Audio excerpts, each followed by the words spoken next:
तो hello guys, hope आप सभी अच्छे होंगे। तो आज हम बेसिकली यूपीपीसीएल जो Uttar Pradesh power corporation limited में असिस्टेंट अकाउंटेंट की वैकेंसीज आई है ना, उसमें एक कंप्यूटर लेवल का पेपर होएगा जो ओ लेवल बेस्ड होगा। कंप्यूटर का जो पेपर होगा ओ लेवल बेस्ड होगा। उसके रिलेटेड जो सिलेबस है वो डिस्कस ऑलरेडी हम कर चुके हैं। तो आज हम उसकी क्लासेस डिस्कशन करेंगे कि उसमें क्या क्या आएगा। ठीक है, हम सारी क्लासेस डिस्कस करेंगे, बेसिक लेवल से लेके अपर लेवल तक जाएंगे। तो सबसे पहले हम डिस्कशन करते हैं, वो करेंगे सबसे पहले कंप्यूटर के बारे में। तो कंप्यूटर में बेसिकली क्या सॉफ्टवेयर होता है, हार्डवेयर होता है। सॉफ्टवेयर में कौन कौन सी चीजें, हार्डवेयर में कौन कौन सी चीजें, मेमोरी कितने टाइप की होती है, प्राइमरी या सेकेंडरी मेमोरी क्या होता है। ठीक है, प्राइमरी मेमोरी में भी रैम रोम जो भी आता है सब कुछ डिस्कस करते हैं इस वीडियो में। तो आप एंड तक देखिएगा इस वीडियो को। ठीक है, तो चलिए स्टार्ट करते हैं। तो सबसे पहले हम देखते हैं कंप्यूटर होता है। ठीक है, कंप्यूटर का दो भागों में डिवाइड किया है, एक तो सॉफ्टवेयर है, एक आपका हार्डवेयर है। अब जो सॉफ्टवेयर है, ठीक है, तो सॉफ्टवेयर को तीन भागों में डिवाइड कर दिया जाता है। तीन भाग कौन कौन से रहेंगे, पहले तो एप्लीकेशन सॉफ्टवेयर होगा। ठीक है, और दूसरा जो है आपका ऑपरेटिंग सॉफ्टवेयर है, और थर्ड जो आपका टाइप है यूटिलिटी सॉफ्टवेयर है। ठीक है, अभी तीनों टाइप को डिस्कशन करते हैं। तो हमने यहाँ पे ऑलरेडी ये नोट्स हैं, हैंडमेड नोट्स हैं हमारे। ठीक है, तो हमने आपके लिए, क्योंकि ये हम आपको प्रोवाइड भी करा देंगे पीडीएफ फॉर्म में हमारे टेलीग्राम लिंक पे। तो पहले आप पूरा डिस्कशन करते हैं। तो जो एप्लीकेशन सॉफ्टवेयर है, एप्लीकेशन सॉफ्टवेयर को हमने दो भागों में डिवाइड किया है। एक तो आपका ये डीटीपी सॉफ्टवेयर है जो कि ग्राफिक सॉफ्टवेयर होता है। एक है आपका office software. Office software basically आपका एमएस ऑफिस आ जाता है, या जिसे ऑफिस को सूट भी बोलते हैं। सूट बेसिकली क्या होता है, bunch of utility software mean जो हम यूज करते हैं। और इसके अलावा जो है आपका लिब्रा ऑफिस भी आता है। लिब्रा भी एक क्या है, एमएस ऑफिस का एक सब्सिट्यूट कह सकते हैं, सब्सिट्यूट है। इसमें भी मैं आपको इसमें हम बात करेंगे, डिस्कस करेंगे इसमें कौन कौन से सॉफ्टवेयर कवर होते हैं। और थर्ड जो आपका एप्लीकेशन सॉफ्टवेयर रहेगा अकाउंट सॉफ्टवेयर, अकाउंट सॉफ्टवेयर का भी कुछ पार्ट डिस्कस करेंगे। ठीक है, तो अभी सबसे पहले हम जो डिस्कशन करते हैं डीटीपी सॉफ्टवेयर के बारे में डिस्कस करते हैं। डीटीपी सॉफ्टवेयर बेसिकली आपका एक ग्राफिक सॉफ्टवेयर होता है। ग्राफिक सॉफ्टवेयर जैसे कि आपका अडोब फोटोशॉप होता है, ठीक है, स्केच होता है, डिजाइन मेकर होता है, ये सारे आपके एप्लीकेशन डीटीपी सॉफ्टवेयर, एप्लीकेशन के अंदर जो डीटीपी सॉफ्टवेयर आता है वो है। तो मैं ना आपको एक बार दिखाता हूँ कि कौन कौन से एप्लीकेशन सॉफ्टवेयर होते हैं। इसकी एक बार लिस्ट चेक करते हैं, कोई है तो हमारे पास। तो यहाँ पे हम चेक करते हैं, 1 मिनट गाइज।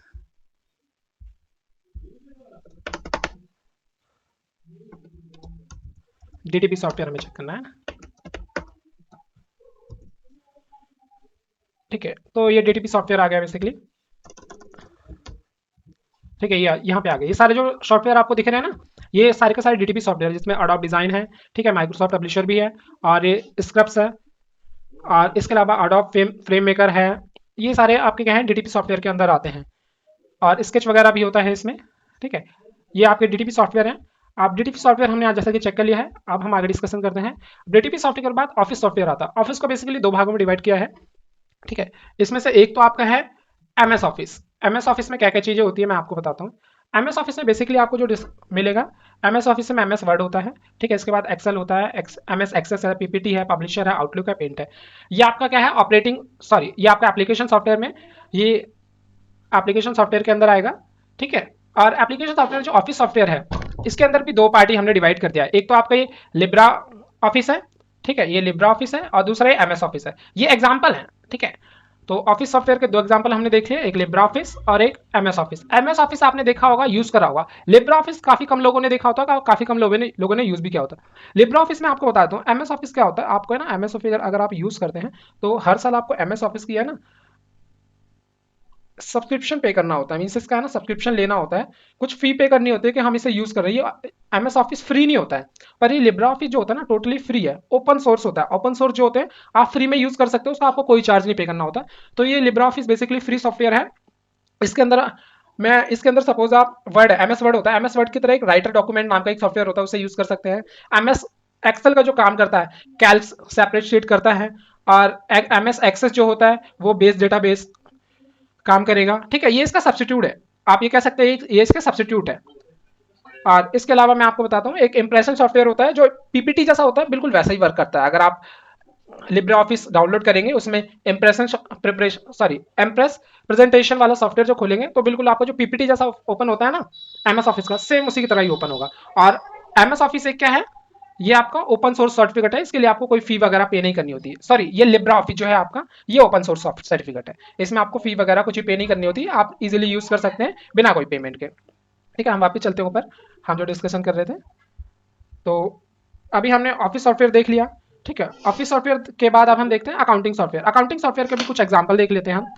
तो दोबारा चलते हैं हम अपने गूगल पे। तो अब यहाँ पे लिखते हैं अकाउंटिंग सॉफ्टवेयर लिस्ट।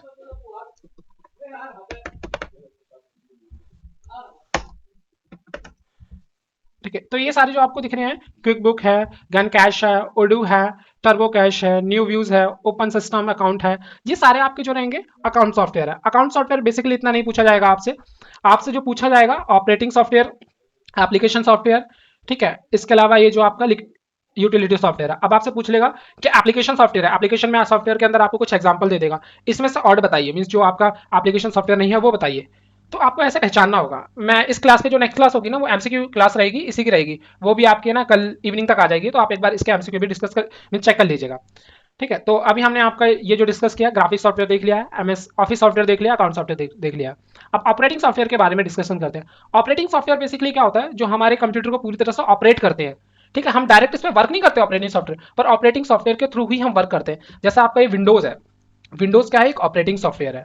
तो हम कह सकते हैं विंडोज जो है वो ऑपरेटिंग सॉफ्टवेयर है। ठीक है, इसके अलावा ये विंडोज जो है हमारा ग्राफिक सॉफ्टवेयर होता है। टेक्स्ट बेस्ड सॉफ्टवेयर एक डॉस होता है, पहले यूज किया जाता था, अब तो यूज नहीं होता है डॉस का। तो वो भी एक ऑपरेटिंग सॉफ्टवेयर का ही पार्ट है, ये टेक्स्ट बेस्ड सॉफ्टवेयर होता था। ठीक है, तो मैं यहाँ से मिटा देता हूँ। अभी हम इसके बारे में डिस्कस करेंगे। और थर्ड जो होगा यूटिलिटी सॉफ्टवेयर रहेगा। यूटिलिटी सॉफ्टवेयर मैं आपको यहीं पर बता देता हूँ। यूटिलिटी सॉफ्टवेयर बेसिकली क्या होता है, सपोज मैं आपको कोई एग्जांपल बताता हूँ। आपका जो कंप्यूटर या लैपटॉप जो भी है, ठीक है, कंप्यूटर या लैपटॉप को अगर जो आप कभी कभी क्या होता है, जो स्विच ऑफ होता है वो आप डायरेक्टली ऑफ कर देते हैं, आप प्लग डायरेक्ट निकाल लेते हैं, तो वो इससे बंद हो जाता है। इससे क्या होता है, आपका कंप्यूटर धीरे धीरे हैंग होना स्टार्ट करता है। जब वो हैंग होने लग जाता है ना, तो आपके कंप्यूटर में एक डीफ्रेगमेंटेशन नाम का एक सॉफ्टवेयर होता है। ठीक है, वो वर्क करता है, और वो क्या होता है, जो आपके बैड सेक्टर बन जाते हैं, जो आपके हार्ड डिस्क में बैड सेक्टर बन जाते हैं, तो डीफ्रेगमेंटेशन वो बैड सेक्टर को रिमूव कर देता है, जिससे कि आपका कंप्यूटर क्या है, बिल्कुल नॉर्मल चलने लग जाता है। ठीक है, मैं आपको अगेन बता देता हूँ ये कि आपका जो सपोज है कोई कंप्यूटर है, कंप्यूटर के अंदर जब भी आप नॉर्मली बंद कर देते हैं या फिर अच्छे से यूज नहीं करते हैं प्रॉपर्ली, जैसे यूज करना, कोई भी फाइल है आपने ओपन करके छोड़ दिया, बंद नहीं किया, डायरेक्ट आपने शट डाउन कर दिया उसे, या फिर डायरेक्ट प्लग निकाल दिया, तो इससे क्या आपका कंप्यूटर की स्पीड है ना स्लो होती जाती है। स्लो होने का रीजन क्या होता है, जो आपकी हार्ड डिस्क होती है, हार्ड डिस्क के अंदर एक सीडी टाइप होता है, उसके अंदर बैड सेक्टर बनने लग जाते हैं, बैड सेक्टर आपके कंप्यूटर को स्लो करते हैं। तो उस केस में क्या होता है, हाँ, डीफ्रेगमेंटेशन एक सॉफ्टवेयर होता है हमारे कंप्यूटर में, जैसे एंटीवायरस होता है ना, वायरस को खत्म करता है, ऐसे डीफ्रेगमेंटेशन जो बैड सेक्टर होते हैं उन्हें खत्म करता है, जिससे कि हमारा जो कंप्यूटर है नॉर्मल चलने लग जाता है। ठीक है, तो डीफ्रेगमेंटेशन एक क्या है, एप्लीकेशन यूटिलिटी सॉफ्टवेयर है। इसके बाद एक एंटीवायरस मान लीजिए, एंटीवायरस भी एक यूटिलिटी सॉफ्टवेयर है, और सैंडिक्स भी एक यूटिलिटी सॉफ्टवेयर होता है। इसके बाद हमने आप ये डिस्कस कर लिया। हार्डवेयर को क्या है, नेक्स्ट क्लास में डिस्कस करेंगे अच्छे से, मींस अभी डिस्कशन करेंगे, मतलब आपको पूरी तरह से जो है नेक्स्ट क्लास में ही खत्म हो पाएगा आपका हार्डवेयर। हार्डवेयर मींस आज स्टार्ट कर देंगे। ठीक है, मेमोरीज वगैरह हार्डवेयर का ही पार्ट होता है। तो हमने ये डिस्कस कर लिया है एमएस ऑफिस और लिब्रा ऑफिस, ये एक दूसरे का सब्सटीट्यूट है। और आजकल क्या है, ऑफिस माइक्रोसॉफ्ट ऑफिस 365 भी हो गया। 365 बेसिकली क्या होता है, बैंक वगैरह जो होते हैं ना, तो उनमें यूज होता है। इसमें क्या होता है, सपोज आपका एक ये कंप्यूटर है, एक ब्रांच यहाँ पे है, एक ब्रांच दिल्ली में है, तो दिल्ली में कोई बंदा है, वो काम कर रहा है कंप्यूटर पे।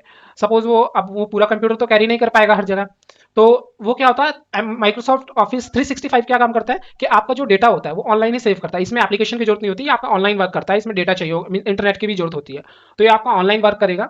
ऑनलाइन जैसे ये जो भी आप काम करेंगे ऑटो सेव होता रहता है आपका डेटा। और आप सपोज इस कंप्यूटर में काम कर रहे हैं, अब आप इंदौर जाके दूसरे कंप्यूटर में काम करेंगे, अपना आईडी पासवर्ड से लॉगिन करेंगे, तो सेम चीज आपकी वहां भी ओपन हो जाएगी। तो आजकल ऑफिस 365 भी यूज करने लगे, ये बेसिकली बैंक वगैरह जो होते हैं वहां पे यूज होता है।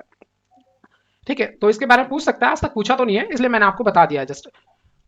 इसके बाद हम जो हमने विंडोज पढ़ा, तो विंडोज के ना कुछ वर्जन होते हैं, मैं आपको विंडोज के वर्जन बता देता हूँ।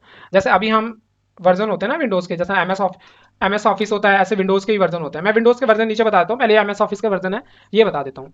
तो एमएस ऑफिस बेसिकली से वर्जन याद कर लीजिएगा कि 2017 में आया था, एमएस ऑफिस 2013 में आया है।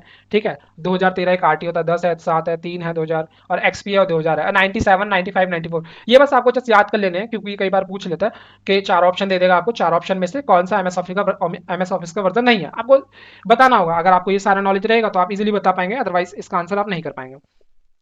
ठीक है, तो हमने ये देखा। ऐसी अभी हम आपको ऑपरेटिंग सॉफ्टवेयर बता रहे थे। ऑपरेटिंग सॉफ्टवेयर में दो चीजें बताई थी, एक विंडोज होता है जो कि ग्राफिक बेस्ड सॉफ्टवेयर होगा, एक टेक्स्ट बेस्ड सॉफ्टवेयर होता है। विंडोज के भी वर्जन होते हैं, जैसे अब तो 10 होता है, अब तो 11 भी विंडो आ चुकी है। तो एक्सपी एक विंडो होती थी, 3 विंडो 3 थी, 2.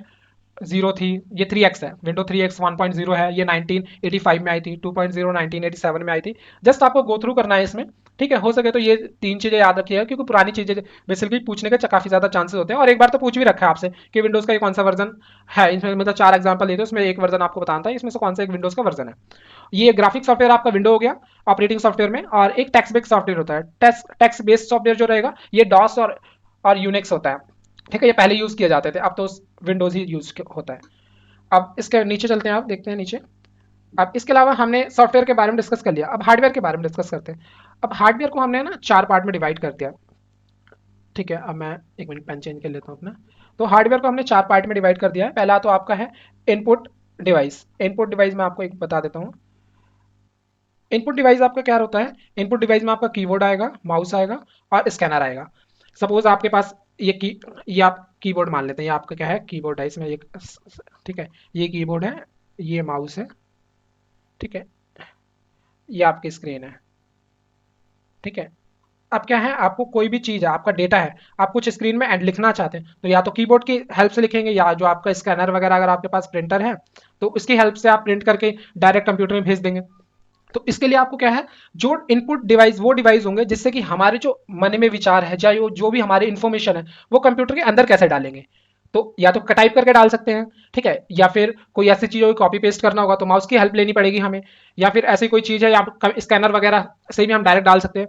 तो ये क्या हो गया, हमारा इनपुट डिवाइस हो गया। इनपुट डिवाइस बेसिकली आप ये समझ सकते हैं कि हमारी जो इन्फॉर्मेशन को कैसे कंप्यूटर के अंदर डाल सकते हैं, वो सारे डिवाइस को क्या बोलेंगे, इनपुट डिवाइस।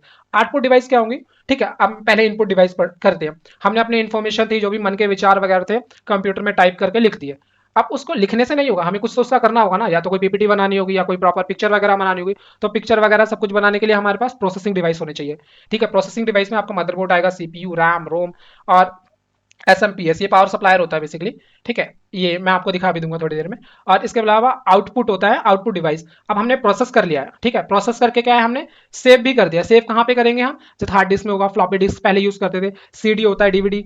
सीडी बेसिकली छोटी सी होती है, ठीक है, और डीवीडी बड़ा साइज होता है, होती सेम है, आप साइज के अकॉर्डिंग इसे पहचान सकते हैं। और एक पेन ड्राइव होता है, जो पेन ड्राइव नॉर्मली यूज करके प्लग कर देते हैं कंप्यूटर में। ये आपके स्टोरेज वाले हार्डवेयर सॉफ्टवेयर हैं, ठीक है, सॉरी हार्डवेयर है। तो अब हमने स्टोर भी कर दिया। अब हम देखेंगे कहाँ पे, है ना, हमने अपने विचार थे उसे इनपुट किया, ठीक है, इनपुट हार्डवेयर के थ्रू, कीबोर्ड माउस के थ्रू कंप्यूटर के अंदर डाला, हमने प्रोसेस कर लिया, स्टोर कर दिया। दिखेगा कहाँ पे, दिखेगा मॉनिटर में दिखेगा, या फिर डायरेक्ट प्रिंट निकालेंगे, या कोई वॉइस वगैरह होगी तो स्पीकर से सुन सकेंगे, ठीक है, या प्रोजेक्टर वगैरह में हम व्यू करके देख सकेंगे। तो ये जो भी हमें चीज़ों को डायरेक्ट दिखाएगा, जो भी हमारी मेहनत है, जो हमारा फाइनल प्रोडक्ट बनेगा, ठीक है, वो जो भी चीज़ों में दिखेगा उसे क्या कहेंगे, आउटपुट हार्डवेयर कहेंगे। तो मैं ना आपको एक बार इसके बारे में बता भी देता हूँ कि कैसे कैसे होता है। मेरे को आप होप, मैं जानता हूँ कि आपने कीबोर्ड, माउस और स्कैनर सबने देखा होगा, ठीक है। मॉनिटर भी सबने देखा होगा, जो आपकी स्क्रीन होती है मॉनिटर होती है, प्रिंटर जहाँ से हम प्रिंट वगैरह करते हैं, और स्पीकर सुनने का काम आता है, स्पीकर भी आपने इजीली देखा होगा, प्रोजेक्टर प्रोजेक्टर वगैरह भी देखा होगा आपने, ठीक है। ये प्रोजेक्टर का तो यूज़ तो पहले सिनेमा हॉल्स में भी किया जाता है कुछ। अब इसके बाद मदरबोर्ड में आपको दिखा देता हूँ कैसा होता है। मदरबोर्ड क्या होता है, ये सीपीयू जो होता है, सीपीयू के अंदर एक प्लेन शीट होती है, प्लेन शीट के अंदर काफी सारी चीजें लगी होती है, वो जिस चीज के ऊपर लगा होता है, ये पूरा का पूरा क्या होता है, मदरबोर्ड होता है। मैं आपको पहले मदरबोर्ड दिखाता हूँ इसके बारे में,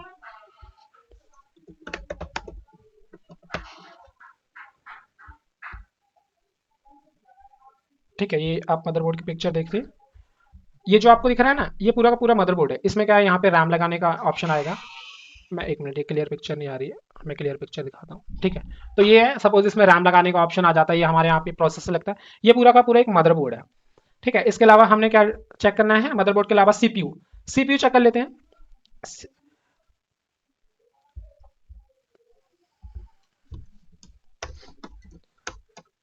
ठीक है, सीपीयू बेसिकली क्या होता है, ये हमारा सीपीयू है। एक छोटी सी चिप होती है जो मेन प्रोसेसर का काम करती है, ये हमारे सीपीयू होता है, ठीक है। और जो पूरा असेंबल हो जाता है उसे भी लोग सीपीयू कहते हैं। हम सीपीयू भी डिस्कस कर लिया। रैम देख लेते हैं, रैम कैसी होती है। रैम में ना बेसिकली लिखा भी होता है कि उसका साइज क्या है। मैं एक बार रैम का साइज भी आपको बता देता हूँ कि कैसे लिखा होता है। और इसमें देखिए, ये थोड़े थोड़े है ना, ये जिगजैग भी बने होते हैं। ये आपकी रैम है। रैम आप जब भी कंप्यूटर खोलेंगे ना, तो ऐसे आपको एक चिप सी मिलेगी। ये रैम कहलाती है। रैम आपके कंप्यूटर में एक भी हो सकती है, दो भी हो सकती है, उससे ज्यादा भी हो सकती है, ठीक है। 4 रैम तक भी डल सकती है एक कंप्यूटर में रैम। बस हाँ, मदरबोर्ड कैपेबल होना चाहिए रैम सपोर्ट करने के लिए। आप अपने कंप्यूटर की रैम है उसे बढ़ा भी सकते हैं, घटा भी सकते हैं, पर अकॉर्डिंग टू मदरबोर्ड होना चाहिए, ठीक है। वो इसके बाद अब आगे देखते हैं हम। अब इसके बाद हमने रैम देख लिया, रोम को एक बार चेक कर दिखा देता हूं मैं,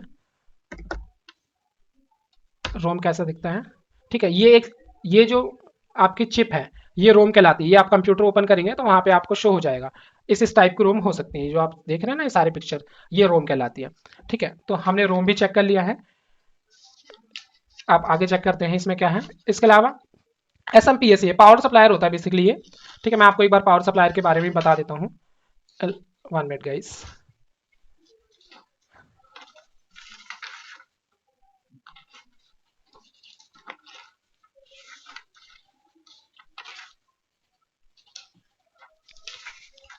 वन मिनट, मैं एक बार चेक कर लेता हूँ पावर सप्लाई के बारे में आपको। मैं पावर सप्लाई की पिक्चर ही दिखा देता हूँ आपको। ठीक है, इसमें क्या होता है, जहाँ पे हम प्लग व्लग लगाते हैं ना अपने, वो पूरा पावर सप्लायर होता है। एस एम पी एस लिखेंगे तो आप जस्ट सिंपली पिक्चर्स पे क्लिक करना है। ये आप अपने जो सीपीयू होता है, सीपीयू में चेक करेंगे ना तो वहाँ पे इजीली शो हो जाएगा आपको पावर सप्लायर। ठीक है, अब इसके अलावा हम आगे चेक करते हैं हमें क्या क्या डिस्कशन करना है। ठीक है, और एक चीज़ और मैं आपको बता देता हूँ गाइज। तो अभी हमने रैम की बात करी, रोम की बात करी, ये बेसिकली ना साइज होता है। आप अगर अपने कंप्यूटर वगैरह में देखते होंगे तो उसमें एक प्रॉपर साइज मेंशन होता है कि आपकी 1 GB की रैम है, 2 GB की रैम है। तो कई बार पूछ लेता है कि बाइट बिट्स क्या होता है, तो मैं आपको बता देता हूँ। जो 8, मैं एक मिनट पेन चेंज कर लेता हूँ अपना। ठीक है, तो जो 1 मिनट थोड़ा है ना, हाँ अब ठीक है। तो 8 बिट्स जो होता है, 8 bits is equal to 1 byte होता है। ठीक है, 1 बाइट होता है। और जो 1024 100 बाइट होता है, 1024 बाइट्स जो होता है, वो इज इक्वल्स टू होता है 1 किलोबाइट के। ठीक है, 1 किलोबाइट के होता है, जिसे हम केबी बोलते हैं। तो अब हमें समझ आया, कोई पूछे 1 केबी के अंदर कितने बाइट्स होते हैं, तो हम इजीली बता देंगे 1024 बाइट होते हैं। ठीक, अब आगे डिस्कस करते हैं। ये बस मैंने आपको बता दिया क्योंकि ये डायरेक्ट पूछ लेता है कई बार। ठीक है, मैं आपको है ना क्वेश्चन आंसर कराऊंगा जो प्रीवियस ईयर में आ चुके हैं, उन्हीं को ज्यादातर क्वेश्चन यही ट्राई करूंगा जो प्रीवियस ईयर में आ चुके हैं वही आपके सामने आए। ठीक है, तो मैं ये बता दिया। अब हमने हार्डवेयर पढ़ा, हार्डवेयर में दो चीजें थी, ये देखी हमने, एक रैम एंड रोम।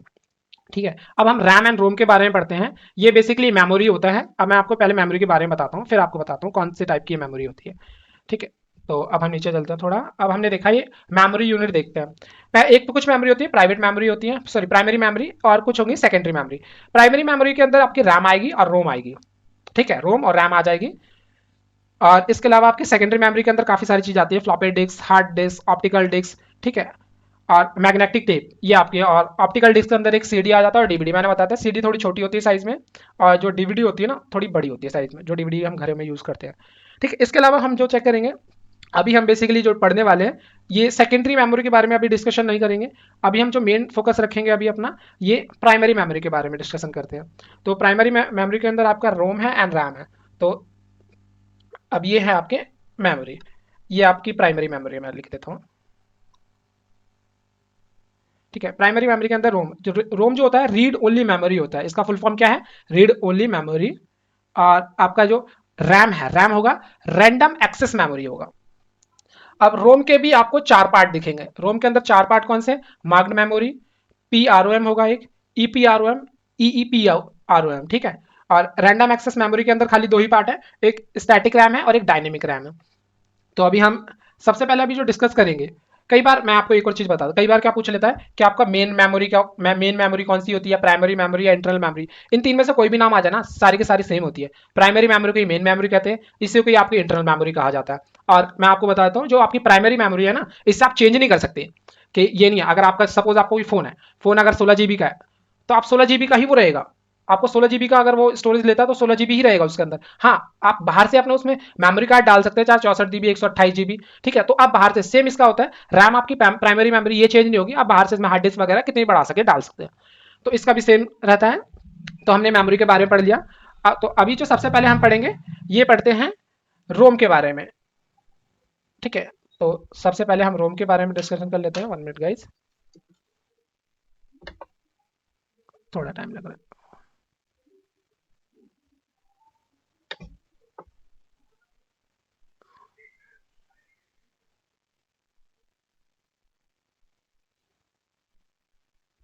ठीक है, तो मैं आपको है ना पहले रोम के बारे में बता देता हूँ। रोम बेसिकली क्या होता है, रोम आपकी परमानेंट रोम होती है, ये परमानेंट होती है, इसे ना मिटाया नहीं जाता, ठीक है। और इसमें भी टाइप होते हैं, ठीक है। रीड ओनली मेमोरी जो आपका है, इसके बारे में डिस्कशन करते हैं। 1 मिनट गाइस, थोड़ा इशू आ रहा है।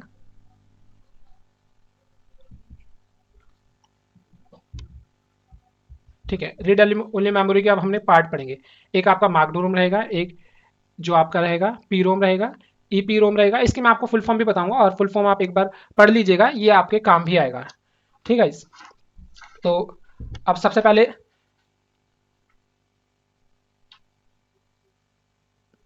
ठीक है, अब मैं आपको बताता हूँ रैम क्या होती है। रैम में आपका, सॉरी रोम में, रीड ओनली मेमोरी जो है आपका रोम, इसमें है ना आपका जो डेटा है ये परमानेंटली सेव हो जाता है।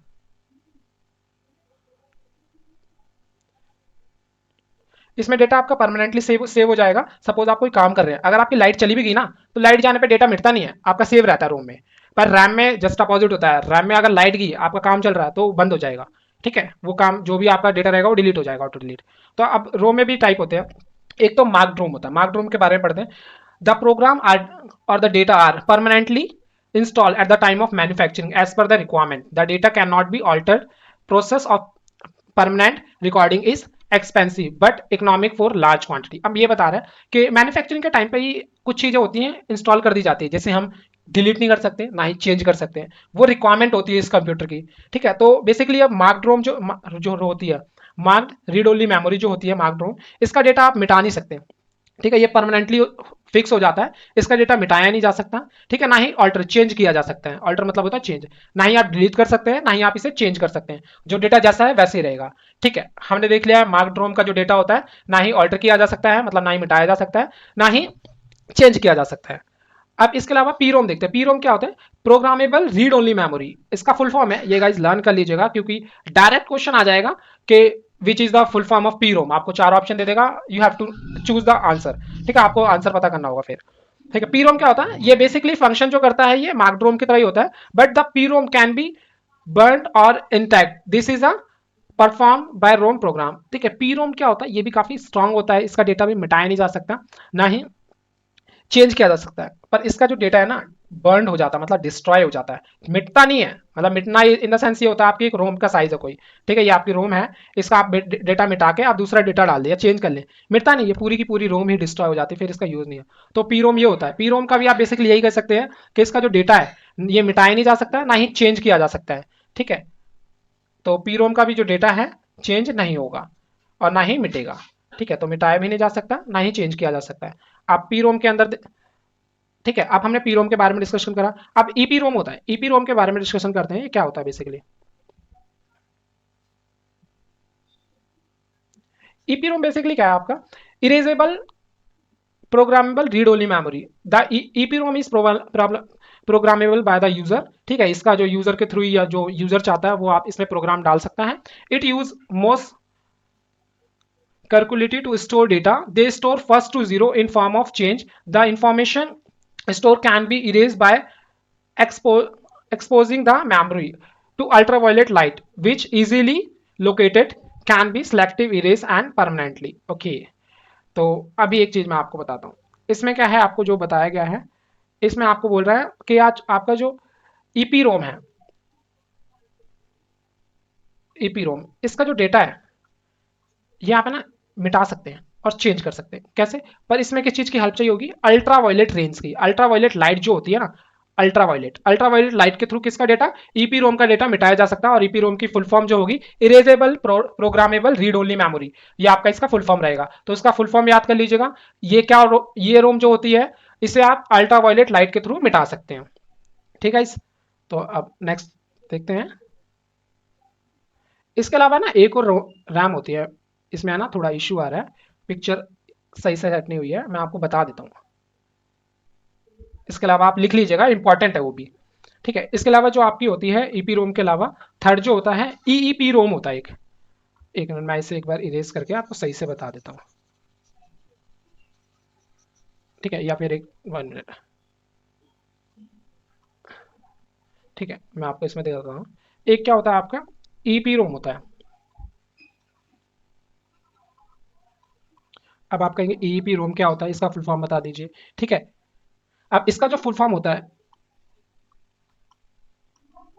Electrically erasable programmable read only memory. ठीक है, अभी ये जो पैन टैग है ना इजीली मतलब प्रॉपरली यूज नहीं किया, ऑफलाइन ही क्लासेस दी है तो इसलिए थोड़ा इशू आ रहा है।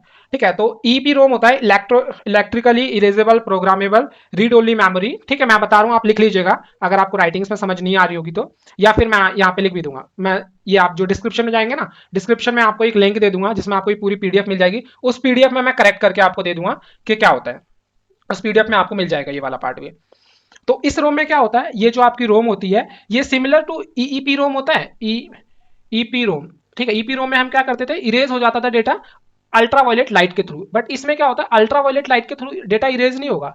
अल्ट्रावायलेट लाइट के थ्रू ना होके ये इलेक्ट्रिक सिग्नल के थ्रू डेटा इरेज होता है। तो जिस रोम में इलेक्ट्रिक सिग्नल के थ्रू डेटा इरेज होता है वो आपकी ईईपी रोम होती है। ठीक है, कौन सी रोम होती है, ईईपी रोम होती है।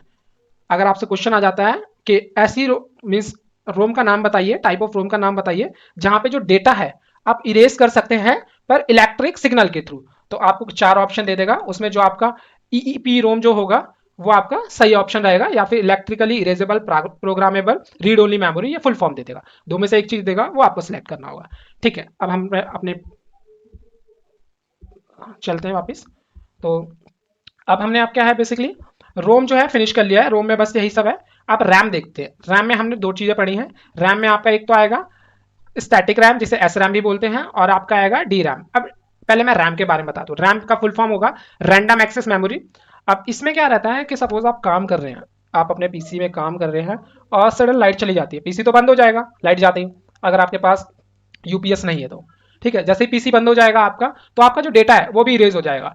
रैंडम एक्सेस मेमोरी जो होती है रैम, ये परमानेंटली डेटा को स्टोर नहीं करती है। हाँ, कुछ रैम होती है कुछ टाइम के लिए स्टोर करती है, या फिर कुछ रैम होती है बहुत जल्दी जल्दी डिलीट करती है आपका डेटा। तो मैं आपको बताता हूँ। The RAM is called read and write memory. इसमें क्या होता है, रीड एंड राइट दोनों हो सकता है, बट रैंडम एक्सेस सॉरी ये रैंडम एक्सेस मेमोरी है। और जो आपकी रीड ओनली मेमोरी थी वो रोम थी, उसमें खाली रीड कर सकते थे, राइट नहीं कर सकते। इसमें रीड एंड राइट दोनों हो सकता है। अब इसमें क्या है, रैंडम एक्सेस मेमोरी रैम में इसमें दो टाइप है। पहला है स्टैटिक मेमोरी, स्टैटिक मेमोरी पढ़ते हैं। ठीक है, S RAM consist of flip flop using consist flip flop bit status will remain it unless and until program next write operator or power supply is switch off। Okay, अब static RAM के बारे में हम पढ़ते हैं। ठीक है, ये जो रैम होता है एस रैम में आपका डेटा सेव रहता है। बस इसकी अच्छी बात या बुरी बात ये, अच्छी बात ये मान लीजिए इसका डेटा तभी डिलीट होगा जब आपकी लाइट चली जाएगी। ठीक है, या जब आपका कंप्यूटर स्विच ऑफ या बंद हो जाएगा, तभी इसका आपका जो डेटा है वो डिलीट होगा, अदरवाइज इसका जो डेटा है डिलीट नहीं होता है। ठीक है, तो इसका बेसिकली आपको यही पढ़ना है। जो आपका एस रैम है, स्टैटिक रैम है, इसका जो डेटा है जब आपकी लाइट जाती है या जो आप पावर कनेक्शन हट जाता है उस टाइम पे आपका जो डेटा है तब डिलीट होता है। ठीक है, हमने इसके बारे में कोई बात पढ़ लिया। ठीक है, यही सब है इसके बारे में, आप ज्यादा डीप मत जाइएगा क्योंकि आपको ओ लेवल नहीं निकालना, आपको असिस्टेंट अकाउंटेंट का पेपर निकालना है। ठीक है, ओ लेवल का बहुत ज्यादा सिलेबस होता है, वाइड सिलेबस है। पर असिस्टेंट अकाउंटेंट क्या है, उससे कुछ कुछ चीजें पूछ रहा है, मेन मेन चीजें आपसे। ये नहीं करा कि आप ओ लेवल में घुस के आपको पूरी नॉलेज निकाल रही है। आपको नॉलेज नहीं चाहिए, आप नॉलेज के लिए मत पढ़िए, आप है ना जॉब के लिए पढ़े कि आपको जॉब चाहिए। आपने ग्रेजुएशन कर ली नॉलेज के लिए, ग्रेजुएशन तक आप अभी तक नॉलेज ही लेते आए हैं। ठीक है, अब हमारा जो मोटिव होना चाहिए नॉलेज लेना, ना कि नॉलेज की जगह आपका मोटिव होना चाहिए जॉब को एक्वायर करना, जॉब पाना। ठीक है, तो अब स्टैटिक रैम के बाद आता है डी रैम जिसे हम डायनेमिक रैम होता है। डायनेमिक रैम आपके नाम से ही पता चल रहा है। डायनेमिक रैम क्या होगी, बदलने वाली, मतलब चेंजेस जिसमें होती है। और स्टैटिक रैम जो हमने पढ़ा, स्टैटिक रैम में बेसिकली ये जो था, ये स्टैटिक रैम में ये स्टैटिक मतलब स्थिर होता है, मतलब एक जगह रुकने वाली। तो इसका डेटा तभी इरेज होता है जब आपकी पावर सप्लाई कट हो जाती है कंप्यूटर से। और डायनेमिक रैम में क्या होता है, आपके ना इसमें रिफ्रेश बार बार होता है। ठीक है, इसमें अधिक रिफ्रेश होने के कारण जो आपका जो डेटा है ना ये बड़ी जल्दी डिलीट होता रहता है। इसमें एक सेकंड में हजारों बार रिफ्रेश होता है। रिफ्रेश का मैं मतलब बता देता हूँ। रिफ्रेश का मतलब होता है जो ओल्ड डेटा है आपका, ओल्ड डेटा का मिट जाना और न्यू डेटा का स्टोर होना, ये क्या कहलाता है, रिफ्रेश है। तो इसमें है ना डायनेमिक रैम में रिफ्रेश बहुत ज्यादा बार होता है, एक सेकंड में है ना हजारों बार हो जाएगा आपका रिफ्रेश। तो जिसकी वजह से आपका ये जो डेटा इसमें इसमें स्टोर नहीं हो पाता। ठीक है, इसका क्या है बज रेट, इसका जो बज रेट है ये काफी ज्यादा होता है। ठीक है, मैं आपको बताता हूँ बज रेट अब क्या होता है, आप ही कंफ्यूज होंगे। ओके, बज रेट क्या बता दिया। ठीक है, मैं आपको बताता हूँ एक एग्जाम्पल के थ्रू।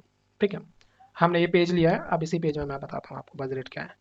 सपोज आपके ना ये एक टंकी है, ठीक है, आपने ये टंकी ले ली, अब इसमें पानी भर दिया गया है, ठीक है, पानी है। अब टंकी में पानी जो आया आपकी मोटर के थ्रू, आपने ना ये एक नल लगा रखा है, ठीक है, बहुत ही मोटा नल है, ठीक है, ये पाइप है सॉरी, और ये आपने छोटा सा एक नल लगा रखा है, ठीक है, जिससे आपका पाइप आएगा, सॉरी पानी आएगा।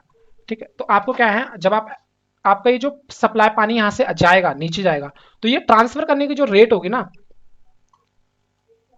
ट्रांसफर जो रेट होगी ना, यही आपकी क्या कहलाएगी, बज रेट होती है। सेम आपका क्या होता है, रोम में होता है कि जो आपकी रोम होती है, यहाँ से जो डेटा जाता है, यहाँ पे डेटा डेटा जाता है, यहाँ से मिटता है, यहाँ पे स्टोर होता है, थोड़ी देर के लिए मिट जाता है, न्यू डेटा जाता है, स्टोर होगा, मिट जाएगा।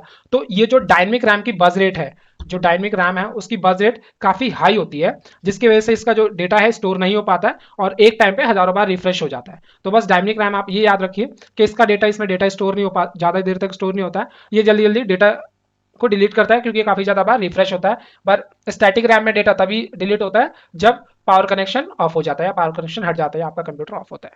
ठीक है, तो आज हमने बेसिकली जो डिस्कस किया है वो एक बार दोबारा से गो थ्रू कर लेते हैं। ठीक है, तो मैं आपको दोबारा अपनी शीट पे ले जाता हूँ और ये आपको पीडीएफ मिल जाएगी, डोंट वरी। तो आज हमने कंप्यूटर के बारे में डिस्कशन कर लिया कि भाई कंप्यूटर में सॉफ्टवेयर और हार्डवेयर क्या होते हैं। हार्डवेयर बेसिकली हमने जो कुछ ही चीजें हार्डवेयर की डिस्कस करी हैं, और सॉफ्टवेयर में अभी है ना, सॉफ्टवेयर काफी सारा पार्ट है। नेक्स्ट वीडियो में मैं आपको ना ऑफिस के बारे में पढ़ाऊंगा। ठीक है, एमएस ऑफिस डिस्कस करते हैं। ऑफिस को सूट भी बोलते हैं, सूट आपको बताया था, बंच ऑफ यूटिलिटी सॉफ्टवेयर जिसके अंदर सपोज जो भी आप यूज करेंगे वो सारे सॉफ्टवेयर आ जाते हैं। तो ऑफिस सूट के बारे में नेक्स्ट क्लास में डिस्कस करते हैं। ठीक है, तो आज हमने आप हार्डवेयर सॉफ्टवेयर के बारे में पढ़ा। सॉफ्टवेयर के कितने टाइप होते हैं, एप्लीकेशन सॉफ्टवेयर, ऑपरेटिंग सॉफ्टवेयर और यूटिलिटी सॉफ्टवेयर होता है। ठीक है, एप्लीकेशन सॉफ्टवेयर में भी तीन टाइप बताए थे, ग्राफिक सॉफ्टवेयर जिसे डीटीपी सॉफ्टवेयर बोलते हैं, ऑफिस सॉफ्टवेयर और अकाउंट सॉफ्टवेयर है। इसके बाद एमएस ऑफिस है और लिब्रा है, उसका मैंने कंपैरिजन बता दिया था। बेसिकली ये दोनों क्या है, एक दूसरे का सब्स्टिट्यूट है, जैसे कि एमएस वर्ड की जगह राइटर डॉक्यूमेंट भी हम यूज कर सकते हैं। इसके अलावा नेक्स्ट मैंने एक और चीज आपको बताई है कि जो लिब्रा ऑफिस है या लिब्रा सूट है, लिब्रा सूट क्या है, ओपन सोर्स है, ये आप इजीली डाउनलोड कर सकते हैं, इसका कोई चार्ज नहीं लिया जाता, आप यूज कर सकते हैं और कहीं भी सेंड कर सकते हैं। बट एमएस ऑफिस के साथ ऐसा नहीं है, आपको ईयरली सब्सक्रिप्शन उसकी पे करनी होती है। ठीक है, आपका ये ना बार बार आपको या फिर लिए एक्टिवेट करना होता है। इसके बाद हमने ऑपरेटिंग सॉफ्टवेयर पढ़ लिया।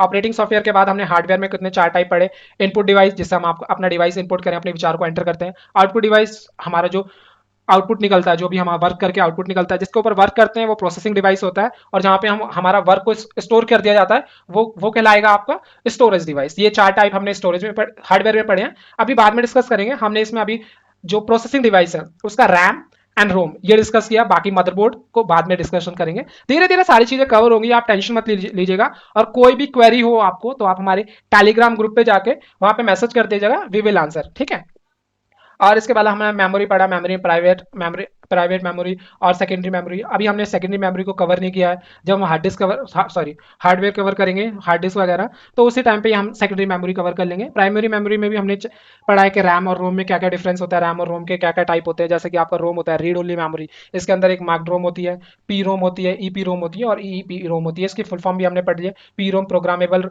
Random programmable read only memory है, ईपी रोम है erasable programmable read only memory है, और EPP electrical erasable programmable read only memory है, ये हमने पढ़ा। इसके बाद रैंडम एक्सेस मेमोरी पढ़ा, इसमें स्टैटिक रैम और डायनेमिक रैम है। डायनेमिक रैम में क्या होता है, बहुत ज्यादा रिफ्रेश होता है डेटा, जिसकी वजह से ना बहुत डिलीट होता रहता है, डेटा स्टोर नहीं हो पाता। बट स्टैटिक रैम में ऐसा नहीं होता, स्टैटिक रैम का नाम से ही पता चलता है कि स्थिर है।